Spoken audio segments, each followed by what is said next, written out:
ఈరోజు భారతదేశంలో ఉన్న లక్షలాది మంది విద్యార్థులు కంటతడి పెడుతూ ఉన్నారు. కారణం ఏమిటి?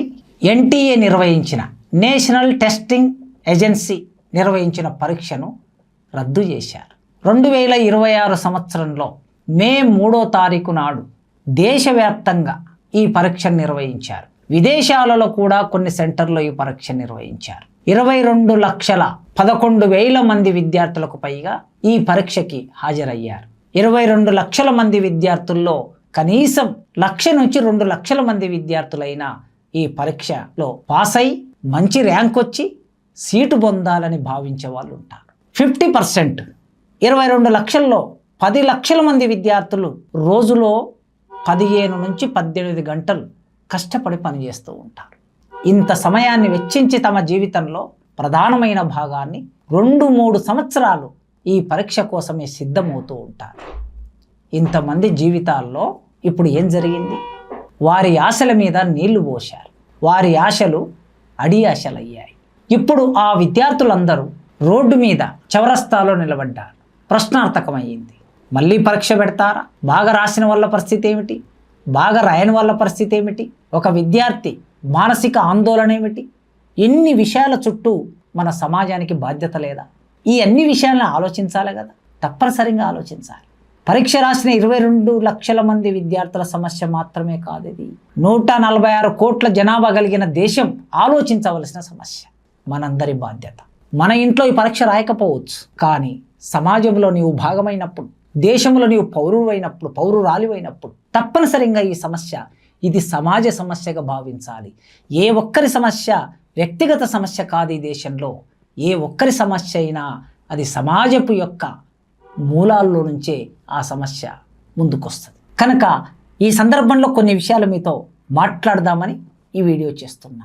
పేద కుటుంబాలు, మధ్యతరగతి కుటుంబాలు, ఎగువ మధ్యతరగతి కుటుంబాలు తమ బిడ్డని డాక్టర్ చేయాలని, తమ కొడుకును డాక్టర్ చేయాలని కలగంటూ ఉంటారు. తమ ఇంట్లో ఒక డాక్టర్ ఉన్నాడని, కనీసం ఒక 20 కుటుంబాలకి, ఒక ఊరికి ఒక డాక్టర్ ఉన్నాడని, మా ఊరి నుంచి ఒక డాక్టర్ కోర్సు చదివారు, ఒక డాక్టర్ ఉన్నాడని సంతోషపడతారు. ఇన్ని లక్షల మంది ఈ కోర్సు పట్ల తమ దృష్టిని కేంద్రీకరించడానికి ప్రధాన కారణం ఏంటంటే ఈ పరీక్షకి, ఈ కోర్సుకి అంతటి ఇమేజ్ కలిగించారు దేశం. IAS, IPS పాస్ అయ్యే పరీక్ష సివిల్ సర్వీస్ పరీక్ష.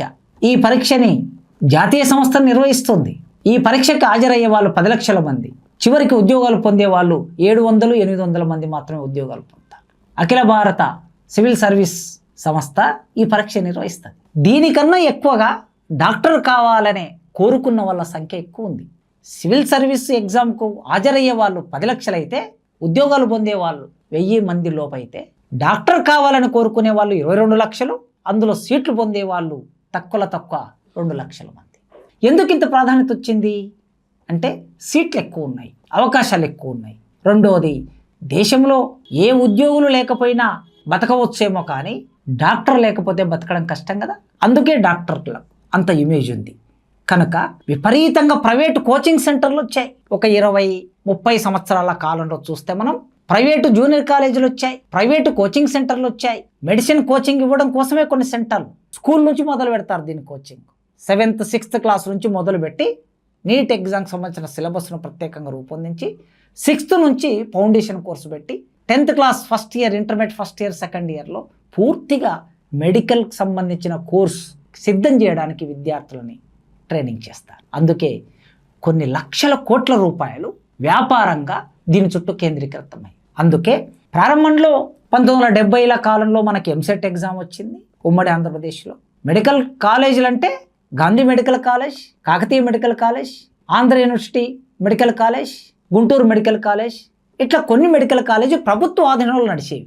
ఇవాళ మెడికల్ కాలేజీ ప్రభుత్వ ఆధీనంలో కంటే ప్రైవేటు కాలేజీలు ఎక్కువగా అయ్యాయి. అందుకే ప్రైవేటు కాలేజీలో సీట్లు పెరిగాయి. మెడికల్ విద్య, ఇంజనీరింగ్ విద్యని ఈ దేశంలో పాలకులు వ్యాపారంగా మార్చారు. దాన్ని కూడా మనం దృష్టిలో పెట్టుకోవాలి. ఈ పరీక్షకి 2013కు ముందు, 2019కి ముందు వివిధ రాష్ట్రాలు వాళ్ళ పరిధిలోనే పరీక్ష నిర్వహించుకొని ఎంపికైనటువంటి వాళ్ళకి సీట్లు ఇచ్చేవాళ్ళు. ఉదాహరణకి ఉమ్మడి ఆంధ్రప్రదేశ్ రాష్ట్రంలో ఎంసెట్ ఎగ్జామ్ ఉండేది. ఈ ఎంసెట్ ఎగ్జామ్ ద్వారానే ఇంజనీరింగ్ సీట్లు పొందేవాళ్ళు, మెడికల్ సీట్లు పొందే వాళ్ళకి మంచి మార్కులు, ర్యాంకులు వచ్చిన వాళ్ళకి సీట్లు ఇచ్చేవాళ్ళు.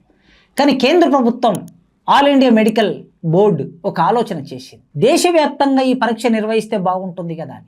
అప్పుడు దీని పట్ల చాలా రాష్ట్రాలు నిరసన వ్యక్తం చేశాయి, ముఖ్యంగా తమిళనాడు లాంటి రాష్ట్రాలు. ఎందుకంటే మా రాష్ట్రాల ప్రయోజనాలు దెబ్బతింటాయి ఈ పరీక్ష వలన. అంటే రాజస్థాన్ రాష్ట్రంలో ఉన్నవాడు, గుజరాత్ రాష్ట్రంలో ఉన్నవాళ్ళు, బీహార్ రాష్ట్రంలో ఉన్నవాళ్ళు, ఢిల్లీ రాష్ట్రంలో ఉన్నవాళ్ళు ఆంధ్రప్రదేశ్లో సీట్ వస్తే ఇక్కడ కూడా వచ్చి కోర్సు చదవచ్చు. అలాంటి ఒక అవకాశం ఉంది ర్యాంకును బట్టి. కనుక ర్యాంకు నిర్ణయం అనేది కేంద్ర స్థాయిలో జరుగుతుంది, దేశవ్యాప్తంగా జరుగుతుంది. గతంలో రాష్ట్ర వ్యాప్తంగా జరిగేది. కనుక మా రాష్ట్రం సీట్లలోకి వేరే రాష్ట్రం వాళ్ళు వచ్చి ఈ సీట్లను కొల్లగొట్టుకొని పోయే ప్రమాదం ఉంది, రాష్ట్రాలకున్న స్వయం ప్రతిపత్తి దెబ్బతింటుంది అనే వాదన కూడా ఆ రోజుల్లో వచ్చింది. సరే, ఆ వాదన ఎలాగున్నా కేంద్ర స్థాయిలో పరీక్ష ప్రారంభం అవుతుంది, నిర్వహిస్తూ ఉన్నారు. ఒకందుకు మెడికల్ లాంటి విద్యార్థులు, మెరుగైన విద్యార్థులు, బాగా తెలివున్న విద్యార్థులు దేశంలో తాము కోరుకున్న మంచి మంచి కళాశాలల్లో, ఢిల్లీలో ఉన్నటువంటి ఎయిమ్స్ లాంటి చోట కూడా సీట్లు పొందవచ్చు. అట్లా పొందే అవకాశం ఈ పరీక్ష ద్వారా కలిగింది. కనుక ఇప్పుడు ఈ పరీక్ష 2010 నుంచి మెల్లగా మొదలుపెట్టి మెడికల్ కౌన్సిల్ ఆఫ్ ఇండియా జాతీయ స్థాయి పరీక్ష నిర్వహించాలని ఒక ప్రతిపాదన ముందుకు తీసుకొచ్చింది. 2013లో ఆ పరీక్ష నిర్వహణకు సంబంధించి కొంత ఎఫర్ట్ పెట్టారు. పెట్టిన తర్వాత సాంకేతికంగా కొన్ని సమస్యలు తలెత్తాయి. ఆ సమస్యలు తలెత్తిన తర్వాత సుప్రీంకోర్టు జోక్యం చేసుకున్నది. వెంటనే ఈ పరీక్ష ఈ పద్ధతిలో నిర్వహించొద్దని ఆపింది. తర్వాత మళ్ళీ దాని చుట్టూ ఒక అధ్యయన బృందాన్ని వేసి కొంత రిపోర్ట్ తెప్పించుకొని తర్వాత సుప్రీంకోర్టు కూడా దాని పట్ల నిర్దిష్టమైన ఒపీనియన్ను ఏర్పాటు చేసుకొని కేంద్ర ప్రభుత్వం ఒక విశ్వసనీయత కలిగిన సంస్థ ద్వారా ఈ పరీక్ష చేయొచ్చు అని సుప్రీంకోర్టు తీర్పిచ్చింది. సిబిఎస్ఈ ద్వారా ఈ పరీక్ష నిర్వహించారు. కానీ సిబిఎస్ఈకి ఉండే ఆ వర్క్ బర్డన్ వలన ఈ పరీక్ష నిర్వహణలో కొన్ని సమస్యలు తలెత్తాయి. కనుక కేంద్ర ప్రభుత్వం ఏం ఆలోచించిందంటే 2017లో ప్రత్యేకంగా దీనికోసం ఒక సంస్థను ఏర్పాటు చేయాలని 2019లో ఎన్టీఏ నేషనల్ టెస్టింగ్ ఏజెన్సీ అనే ఒక సంస్థను రూపొందించింది. కేవలం పోటీ పరీక్షలు నిర్వహించడం కోసమే ఈ సంస్థ ఏర్పాటు చేశారు. ఈ సంస్థ ఏమేం పరీక్షలు నిర్వహిస్తుంది?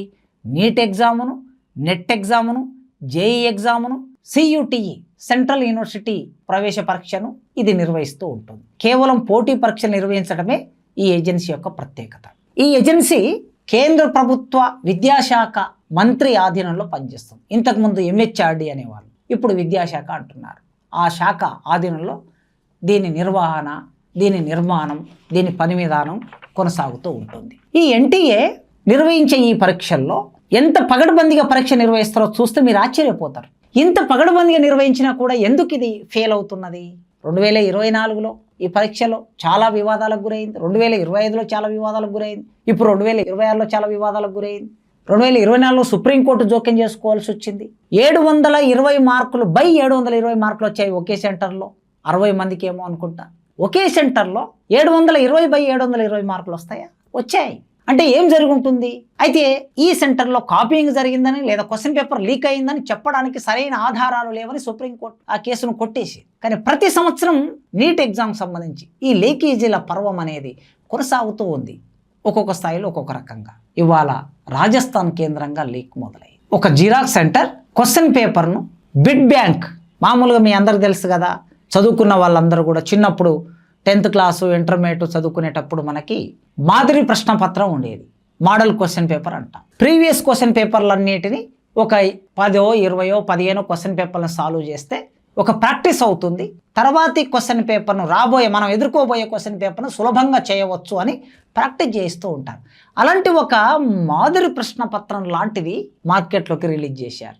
అసలు సంగతి ఏమిటంటే మార్కెట్లోకి రిలీజ్ అయిన మాదిరి ప్రశ్నపత్రమే అసలు ప్రశ్నపత్రం అని తేలింది. నీట్ పరీక్ష 2026 మే 3వ తారీఖు నాడు జరిగింది. కానీ ఈ మాదిరి ప్రశ్నపత్రం మార్కెట్లోకి 2026 ఏప్రిల్ 29వ తారీఖు నాడే వచ్చేసింది. అంటే పరీక్ష జరగడానికి 5 రోజుల ముందు మాదిరి ప్రశ్నపత్రం వచ్చింది. ఈసారి మాదిరి ప్రశ్నపత్రం రూపంలో క్వశ్చన్ పేపర్ లీక్ అయింది. పరీక్ష ఎంత పగడబంది ఉంటుందో ఒకసారి మీరు ఆలోచిస్తే ఆశ్చర్యపోతారు.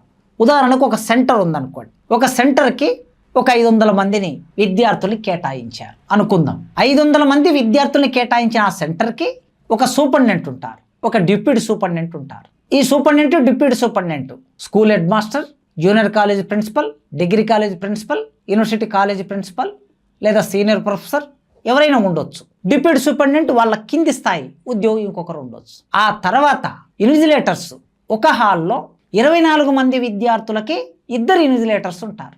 24 మంది విద్యార్థులు పరీక్ష రాస్తుంటే హాల్లో 2 ఇన్విజిలేటర్స్ ఉంటారు. అంటే 12 మంది విద్యార్థులకు ఒక ఇన్విజిలేటర్. 10th క్లాస్ ఎగ్జామ్ రాస్తే ఒక 50 మందికి ఒక ఇన్విజిలేటర్. మామూలు డిగ్రీ పీజీ ఎగ్జామ్స్లు రాస్తుంటే నిబంధనావళి ప్రకారం 40 మందికి ఒక ఇన్విజిలేటర్ ఉండాలని ఉంటుంది. కానీ ఒక్కొక్కసారి సాధ్యం కాదు కనుక కొరత వలన 50 మందికి 60 మందికి 100 మందికి కూడా ఒక ఇన్విజిలేటర్స్ను వేసే పరిస్థితి ఉంటుంది. కానీ నీట్ ఎగ్జామ్కి 12 మందికి ఒక ఇన్విజిలేటర్. ఇన్విజిలేటర్లు ఉంటారు, టీచర్లు ఉంటారు, లెక్చరర్లు ఉంటారు, assistant professor, associate professor, degree college lecturer, వీళ్ళు ఇన్విజిలేటర్లుగా పనిచేస్తారు. లేదా నైపుణ్యం కలిగిన నిపుణత కలిగిన superintendent, junior assistant, senior assistant, assistant register, deputy register, వీళ్ళు ఇన్విజిలేటర్స్గా ఉంటారు. టీచింగ్లో ఒక 20 ఏళ్ళు 30 ఏళ్ళు పని విధానంలో అనుభవం ఉన్న వాళ్ళు.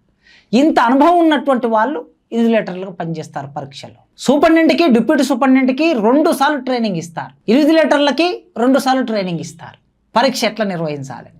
ఆ తర్వాత పరీక్ష కేంద్రంలో ప్రధాన ద్వారం ముందు ఒక 2-3 సీసీ కెమెరాలు ఫిట్ చేస్తారు. ఆ ద్వారానికి 100-200 మీటర్ల దూరంలో గేటు పెడతారు. ఆ 200 మీటర్ల దూరంలో గేటు దగ్గర పోలీసు సిబ్బంది ఉంటుంది. విద్యార్థుల్ని పూర్తిగా తనిఖీ చేసి లోపలికి పంపిస్తారు. ఈ మొత్తం వ్యవహారాన్ని బయట ఉండే 3 కెమెరాలు క్యాచ్ చేస్తూ ఉంటాయి. ఆ తర్వాత మెయిన్ డోర్ దగ్గరికి వచ్చినాక ఎన్టీఏ వాళ్ళే 500 మందికి 15 మంది ప్రిస్కింగ్ ఎంప్లాయీస్ అంటారు వీళ్ళని. ప్రిస్కింగ్ అంటే తనిఖీ సిబ్బంది అని. 15 మంది వచ్చి ప్రతి విద్యార్థిని, అమ్మాయిలకు ఒక గ్రూపు, అబ్బాయిలకు ఒక గ్రూపు ఉండి వాళ్ళని పూర్తిగా బాడీ అంతా తనిఖీ చేసి లోపలికి పంపిస్తారు. ఆ తర్వాత వీళ్ళది అయ్యాక ఆయా రాష్ట్ర ప్రభుత్వాలు ఒక సెంటర్కి 5 మందిని కానిస్టేబుల్ని పంపిస్తారు.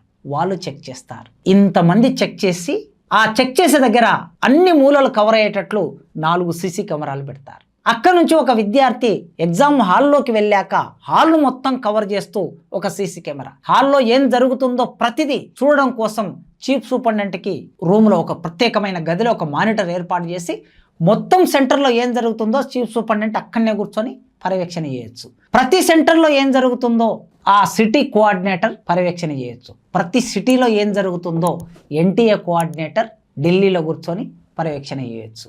సీసీ కెమెరాల ద్వారా మొత్తం సీసీ కెమెరాల కళ్ళలో ఉంటుంది పరీక్ష కేంద్రం అంతా. ఇంత పగడ్బందీగా నిర్మాణం చేస్తారు. ఫోన్స్ ఎవ్వరివి హలో చేయరు. చెవులకి రింగులు కూడా హలో చేయరు అమ్మాయిలకి. ఎలాంటి బంగారం, కాళ్ళకు పట్ట గొలుసులు కూడా లోపలికి అలో చేయరు.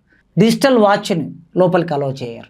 ఈ ఇన్విజిలేటర్స్ ఎలాంటి వస్తువులు తీసుకొని వెళ్ళడానికి వీల్లేదు. వాళ్ళ ఫోన్స్ అన్నీ సూపరింటెండెంట్ దగ్గర డిపాజిట్ చేసిపోతారు అన్ని ఫోన్స్. విద్యార్థులు 2 గంటలకు పరీక్ష అయితే 11 గంటలకు లోపలికి ఎంటర్ అవుతారు. 11 నుంచి 2 గంటల వరకు 3 గంటల సమయం. 3 గంటల సమయం విద్యార్థులు పరీక్ష గదిలో నిరీక్షణ చేస్తూ ఉంటారు. ఇంత ప్రయాస, మధ్యాహ్నం భోజనం కూడా ఉండదు వాళ్ళకి. ఆ తర్వాత ఏ రోజైతే పరీక్ష నిర్వహిస్తారో ఆ పరీక్ష నిర్వహించే రోజు సూపరింటెండెంట్ స్వయంగా ఒక సెంటర్కి సూపరింటెండెంట్ ఎవరైతే ఉంటారో సెంటర్ సూపరింటెండెంట్ అంటారు, CS. ఈ సెంటర్ సూపరింటెండెంట్ ఢిల్లీ నుంచి బాక్సులలో క్వశ్చన్ పేపర్లు వస్తాయి. ఆ క్వశ్చన్ పేపర్లను ఒక బ్యాంకులో భద్రపరుస్తారు. ఏ బ్యాంకులో భద్రపరుస్తారో ఎవరికీ తెలియదు, కేంద్రంలో ఉండేటటువంటి వాళ్ళకు తప్ప. ఆ సెంటర్ సూపరింటెండెంట్ ఉదయం 8 గంటలకి ఆ బ్యాంకు దగ్గరికి వెళ్ళి ఒక కానిస్టేబుల్ను సెక్యూరిటీగా తీసుకొని ఆ బ్యాంకులో బాక్సులో ఉన్న పరీక్ష పత్రాలను తీసుకొని మళ్ళీ సెంటర్కు రావాలి. పోలీస్ కానిస్టేబుల్ దానికి భద్రతాధికారిగా ఉంటారు. వచ్చిన తర్వాత నిర్ణయించుకున్నటువంటి పరీక్ష కేంద్రంలో ఒక రూములో ఆ పెట్టెను భద్రపరుస్తారు. ఆ పెట్టెను పరీక్ష జరిగే ఒక అరగంట ముందు ఓపెన్ చేయాలి. ఆ అరగంట ముందు ఓపెన్ చేయడానికి మొత్తం సెంటర్లో ఒక 2 విద్యార్థులని తీసుకొచ్చి ఆ 2 విద్యార్థుల ముందు ఆ పెట్టెని ఓపెన్ చేయవలసి ఉంటుంది. దానికి తాళం ఉండదు, తాళం చేయి ఉండదు, మొత్తం సీల్ చేసి ఉంటుంది. ఒక సుత్తె తీసుకొని, సుత్తె కూడా వాళ్ళే సప్లై చేస్తారు. సుత్తె తీసుకొని దానికి ఉన్నటువంటి రాడును ఇరగ్గొట్టి పెట్టెను ఓపెన్ చేస్తాం. 2 విద్యార్థులు అక్కడ ఉండి చూస్తారు. మా ముందే ఈ పెట్టెను ఓపెన్ చేశారు అని 2 విద్యార్థులు సంతకం పెడతారు. అప్పుడు హాల్లోకి క్వశ్చన్ పేపర్ వెళ్తుంది. వెళ్ళిన తర్వాత పరీక్ష మొత్తం అయ్యాక ప్రతి హాల్లో ఇంకొక 2 విద్యార్థుల ముందు పరీక్ష హాల్లో క్వశ్చన్ పేపర్ ఓపెన్ చేస్తారు. మొత్తం పరీక్ష అయ్యాక దాన్ని సీల్ చేసేటప్పుడు మళ్ళీ 2 విద్యార్థుల ముందు వాళ్ళ సమక్షంలో సీల్ చేసి వాళ్ళ సంతకం తీసుకొని ఆ సీల్డ్ చేసిన కవర్ని ప్రతి హాల్ నుంచి చీఫ్ సూపరింటెండెంట్ దగ్గరికి ఆ కవర్ వస్తుంది. ఇంత పగడ్బందీగా పరీక్ష నిర్వహిస్తారు కదా. ఇంత పగడ్బందీగా నిర్వహించే పరీక్ష ఎందుకు ఫెయిల్ అవుతుంది అని ఒక్కసారి ఆలోచించండి. ఈ మొత్తం ప్రాసెస్లో ఎక్కడ కూడా చిన్న ఫెయిల్యూర్ ఉండదు. ఎందుకంటే ప్రతి చోట తనిఖీ ఉంటుంది కనుక ఫెయిల్యూర్ ఉండే అవకాశమే లేదు. మరి ఎందుకు ఫెయిల్ అవుతుంది? అసలు సమస్య ఇది. ఈ వ్యవహారంలో ఎంత చికాకు ఉంటుందంటే చిన్న చిన్న విషయాలకి ఢిల్లీ నుంచి ఫోన్ వస్తుంది. ఈ ఫోన్ చేసే వాళ్ళకి ఎవ్వరికి స్థానిక భాషలు రావు. తమిళం, తెలుగు, మరాఠీ, గుజరాతీ, బెంగాలీ, బిహారీ రాదు. వీళ్ళకి హిందీ మాత్రమే వచ్చు. ఇంగ్లీష్ అని వస్తుందంటే ఇంగ్లీష్ కూడా రాదు, హిందీ మాత్రమే వచ్చు. హిందీలో మాట్లాడతారు. ఏమడుగుతారు? మీ సెంటర్లో సీసీ కెమెరాలు ఇన్స్టాల్ చేశారా? 10 సార్లు ఫోన్ చేస్తారు. ఒక్కసారి ఫోన్ చేసిన తర్వాత ఇన్స్టాల్ అయ్యాయి అంటే అయ్యాయి అని టిక్ చేసుకోవచ్చు కదా, సెంటర్ పేరు రాసుకొని. లేదు, 10 మంది ఫోన్ చేస్తారు. అవసరమా ఇది? తర్వాత ఆ పరీక్ష హాల్లో ఎక్కడ కూడా ఎవడైనా సెల్ ఫోన్ వాడే అవకాశం ఉన్నా సిగ్నల్స్ పనిచేయకుండా జామర్లు పెడతారు. మొత్తం ప్రతి హాల్కు ఒక జామర్ పెడతారు. ప్రతి పరీక్ష హాల్ ఉంటుంది కదా, ఒక్కొక్క హాల్కు ఒక జామర్ పెడతాడు. సెల్ ఫోనే పనిచేయాలి. ఒక్క సూపరింటెండెంట్ సెల్ ఫోన్ మాత్రమే మధ్యలో పర్యవేక్షణ కోసం ఆన్ అయి ఉంటుంది. మీ దగ్గరికి జామర్లు వచ్చాయా? మీ దగ్గరికి సీసీ కెమెరాలు వచ్చాయా? మీ దగ్గరికి పలానా ఎంప్లాయీస్ వచ్చారా? ఎగ్జామ్ మెటీరియల్ వచ్చిందా? ఒక్క విషయాన్ని కనుక్కోవడానికి 10 సార్లు ఫోన్ చేసి విసిగించేటటువంటి పని చేస్తూ ఉంటారు. ఇక్కడ మొత్తం ఉత్తర భారతదేశానికి సంబంధించిన ఆధిపత్యం కనిపిస్తుంది. మొత్తం ఉత్తర భారతదేశం అంటే నీట్ ఎగ్జామ్ ఢిల్లీ నుంచి నిర్వహిస్తే ఉత్తర భారతదేశం వల్లే ఈ పని చేయాలని ఉందా ఏమన్నా? భారతదేశం అంటే ఉత్తర భారతదేశం కాదు కదా, ఎవరైనా ఉండొచ్చు. కానీ ప్రతి రాష్ట్రంలో ఎక్కువ మేరకి ఆయా రాష్ట్రాల్లో ఆ ఉత్తర భారతదేశానికి సంబంధించిన వ్యక్తినే ఇక్కడ సిటీ కోఆర్డినేటర్గా పెట్టుకుంటారు. ఉదాహరణకి హైదరాబాద్ ఒక సిటీ, హైదరాబాద్ సిటీ కోఆర్డినేటర్గా ఎవరిని పెట్టుకుంటారు? ఉత్తర భారతదేశానికి సంబంధించిన ఒక వ్యక్తి హైదరాబాద్లో ఏదైనా సెంట్రల్ గవర్నమెంట్లో జాబ్ చేస్తూ ఉంటే ఆ సెంట్రల్ గవర్నమెంట్లో జాబ్ చేస్తున్న ఉత్తర భారతీయుని మాత్రమే సిటీ సెంటర్ కోఆర్డినేటర్గా ఎక్కువగా పెట్టుకునే అవకాశాలు ఉంటాయి. అతని ద్వారానే మొత్తం ఈ కార్యక్రమాన్ని నిర్వహిస్తూ ఉంటారు. ఇంత చేసి పరీక్ష నిర్వహించారు కదా, ఈ నిర్వహించిన పరీక్ష ఎన్టీఏ నిర్వహిస్తుంది కదా. ఎన్టీఏ పరిస్థితి ఎట్లా ఉంది? ఇది విద్యాశాఖ పరిధిలో పనిచేస్తుంది అన్న. ఎన్టీఏలో ఒక 200 మంది ఉద్యోగులు అవసరం అనుకుంటే 200 మంది పర్మనెంట్ ఉద్యోగులని కేంద్ర ప్రభుత్వం నియామకం చేయొచ్చు కదా. ఎందుకు అవుట్ సోర్సింగ్ మీద ఆధారపడుతున్నారు? మొత్తం ఎన్టీఏ పరీక్ష నిర్వహించడానికి కావలసిన యంత్రాంగం ఒక 5,000 మంది 10,000 మంది అవసరం అనుకుంటే 10,000 మందిని మీరు ప్రభుత్వ ఉద్యోగులు నియమిస్తే ప్రభుత్వ ఉద్యోగికి ఒక బాధ్యత ఉంటుంది, ప్రభుత్వ ఉద్యోగికి ఒక నిబద్ధత ఉంటుంది. అవుట్ సోర్సింగ్లో ఉండటం మూలంగా రకరకాల సమస్యలు ఉత్పన్నమవుతుంది. వాళ్ళకు వచ్చే తక్కువ శాలరీ వలన ఏవైనా తప్పులు చేసే అవకాశం ఉంటుంది. ఉద్యోగుల్లో నైపుణ్యం లేనటువంటి సమస్య కూడా మనకి రిపీటెడ్గా కనిపిస్తూ ఉంటుంది.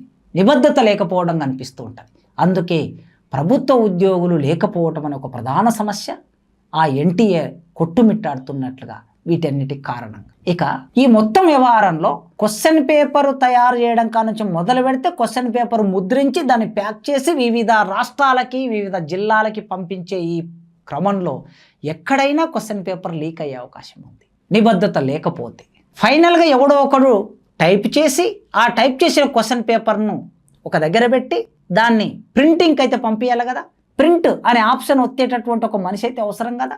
ఆ ఒక్క మనిషి చాలు చిన్న పెన్ డ్రైవ్లో తీసుకొని వెళ్ళిపోవడానికి, లేదా ఆ ప్రింట్ అనే ఆప్షన్తో పాటు తన మెయిల్కి అటాచ్ చేసుకునే ఒక చిన్న అవకాశం చాలు. ఎంత? 30 సెకండ్లు. సెండ్ టు మెయిల్ అనడానికి 30 సెకండ్లు చాలు. ఎంత సాంకేతిక పరిజ్ఞానం ఉందో, ఈ సాంకేతిక పరిజ్ఞానం ద్వారా మనం ఎన్ని రకాలుగా నివారణ ఉపయోగం చేయొచ్చో పరీక్ష పేపర్ను లీక్ చేయడానికి అన్ని అవకాశాలు కూడా ఉన్నాయి. అందువలన ప్రభుత్వం నిర్వహణ, రకరకాల సమస్యలు, సామర్థ్య లోపాలు, నిబద్ధత లోపాలు, వీటన్నిటి వలన ఇవాళ 22 లక్షల మంది విద్యార్థుల జీవితాలతో ఇది ఒక చెలగాటంగా మారిపోయింది. మరి ఎలా నిర్వహించవచ్చు? కొన్ని ఆలోచనలు చేద్దాం. మనం ప్రభుత్వం వింటుందేమో చూద్దాం, ప్రభుత్వం ఆలోచిస్తుందో చేద్దాం. నీట్ పరీక్షకి ఒక 200 ప్రశ్నలు ఉన్నాయనుకుందాం.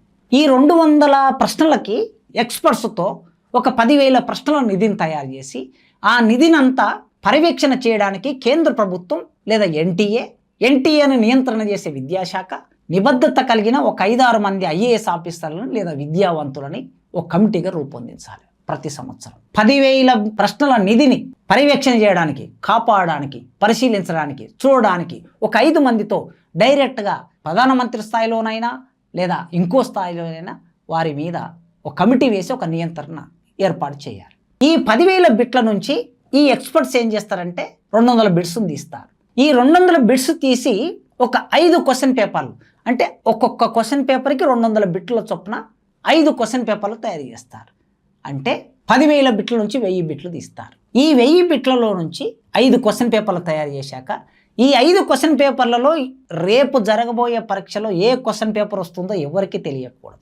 డైరెక్ట్గా ప్రధానమంత్రి సెక్రటరీ లేదా వారి పర్సనల్ అధికారి ఎవరో ఒకరు ఉంటారు కదా, ఆ పర్సనల్ అధికారి ద్వారా ఆ 5 క్వశ్చన్ పేపర్లలో ఏదో ఒక క్వశ్చన్ పేపర్ను ఆ రోజు స్వయంగా ప్రధానమంత్రి గారి చేతుల మీదుగా ఆ క్వశ్చన్ పేపర్ను బయటకు తీయాలి. పరీక్ష జరిగే గంట ముందు ఈ 5 సెట్లోంచి ఒక సెట్ని ఎంపిక చేయాలి. ఒక సెట్ని ఎంపిక చేసిన తర్వాత ఆ ఒక్క సెట్ దాన్ని అన్ని సెంటర్లకి ఒక బటన్ నొక్కితే మెయిల్ వెళ్ళిపోయేటట్లు ఉండాలి.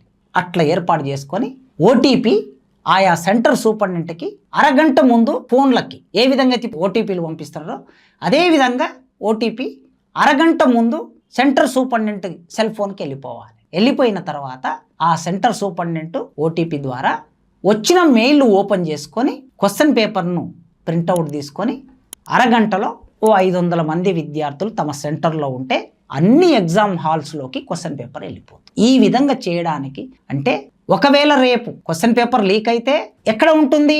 5 మంది బృందం ఏదైతే టీం వేసి ఉంటారో అధికారుల బృందం 5 మంది చేతిలోనైనా లేదా ప్రధానమంత్రి చేతిలోనైనా లీక్ అయ్యే అవకాశం ఉంటుంది. కనుక ఎక్కువగా కేంద్రీకరించడం మూలంగా తక్కువగా లీకేజీకి అవకాశం ఉంటుంది. కనుక ఈ పద్ధతి ఆలోచించవచ్చేమో ఒక్కసారి సమాజం ఆలోచించండి. భారతదేశంలో మన సమాజానికి ఉండే అనేక అవలక్షణాల్లో ఇది కూడా ఒక అవలక్షణం. కనుక ఈ అవలక్షణాలన్నీ పోనంత వరకు ఈ సమస్యలన్నీ ఉంటాయి. తక్కువ సమస్యలు వచ్చేటట్లు ఎలా పనిచేయాలో ప్రభుత్వం అర్థం చేసుకోవాలి, ప్రభుత్వం ప్రయత్నం చేయాలి, ప్రభుత్వం నేర్చుకోవాలి. లేకపోతే ఇలాంటి పరీక్షలు ఇలా లీక్ అవుతూనే ఉంటాయి. ఒక అవుట్సోర్సింగ్ ఎంప్లాయ్ గ్రూప్ 1 పరీక్ష పత్రాన్ని తన పెన్ డ్రైవ్లో తీసుకొని బయటికి వెళ్ళాడు. తెలంగాణ గ్రూప్ 1 పరీక్ష పేపర్ లీక్ అయిపోయింది. ఇది కూడా అంతే. అందుకే దీని చుట్టూ సమాజం ఎంగేజ్ కావాలని, ఆలోచించాలని, ప్రభుత్వం మీద ఒత్తిడి పెట్టాలని మనం అందరం కోరుకుందాం, ఆలోచిద్దాం.